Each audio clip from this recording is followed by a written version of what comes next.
وَلَقَدْ أَرْسَلْنَا إِلَىٰ أُمَمٍ مِّن قَبْلِكَ فَأَخَذْنَاهُم بِالْبَأْسَاءِ وَالضَّرَّاءِ لَعَلَّهُمْ يَتَضَرَّعُونَ وَلَقَدْ أَرْسَلْنَا إِلَىٰ أُمَمٍ مِّن قَبْلِكَ فَأَخَذْنَاهُم بِالْبَأْسَاءِ وَالضَّرَّاءِ لَعَلَّهُمْ يَتَضَرَّعُونَ وَلَقَدْ، اور یقیناً لام بھی اور قد بھی تاکید کے کلمات ہیں. ارسلنا اردو میں بھی کہتے ہیں ارسال کرنا، بھیجنا. ارسلتو میں نے بھیجا، ارسلتا تو نے بھیجا، ارسلتی تو ایک مؤنث نے بھیجا، ارسلت اس ایک مؤنث نے بھیجا، ارسلا اس ایک مذکر نے بھیجا، لیکن ارسلنا ہم نے بھیجا، ہم نے ارسال کیا. الی امم ہم نے امتوں کی طرف بھیجا، قوموں کی طرف بھیجا. من قبلک، من سے قبلک آپ سے پہلے.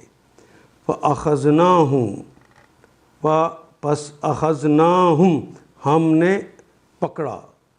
بالبأساء بے الف اور سین سے یہ کلمہ نکلتا ہے. باس کہتے ہیں وہ خوف، وہ ڈر اور وہ تکلیف، وہ سختی جو جسمانی طور پہ.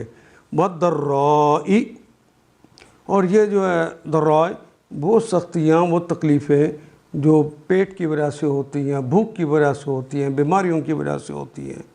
لعلہم ہم نے ان کو سختیوں سے اور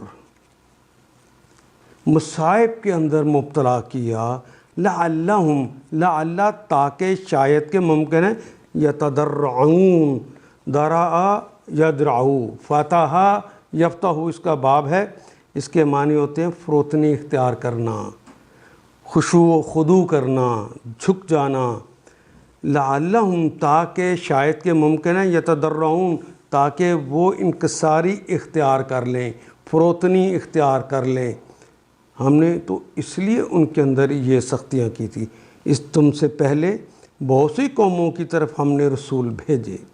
وَلَقَدْ أَرْسَلْنَا إِلَىٰ أُمَمٍ مِّن قَبْلِكَ فَأَخَذْنَاهُمْ بِالْبَأْسَاءِ وَالضَّرَّاءِ اور ان قوموں کو مصائب و آلام میں مبتلا کیا تاکہ وہ عاجزی کے ساتھ ہمارے سامنے جھک جائیں. ان آیات کو ایک دفعہ پھر تلاوت خود کیجیے، عربی و مبین پڑھتے ہوئے دیکھیے کیا بات پوری اندر اتر رہی ہے.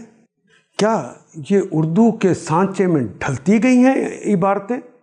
اگر بات سمجھ آنی شروع ہو گئی تو الحمدللہ یہی ہمارا ہدف ہے، اور یہ ہدف پورا ہو گیا. اللہ میرا اور آپ کا حامی و ناصر. الف لام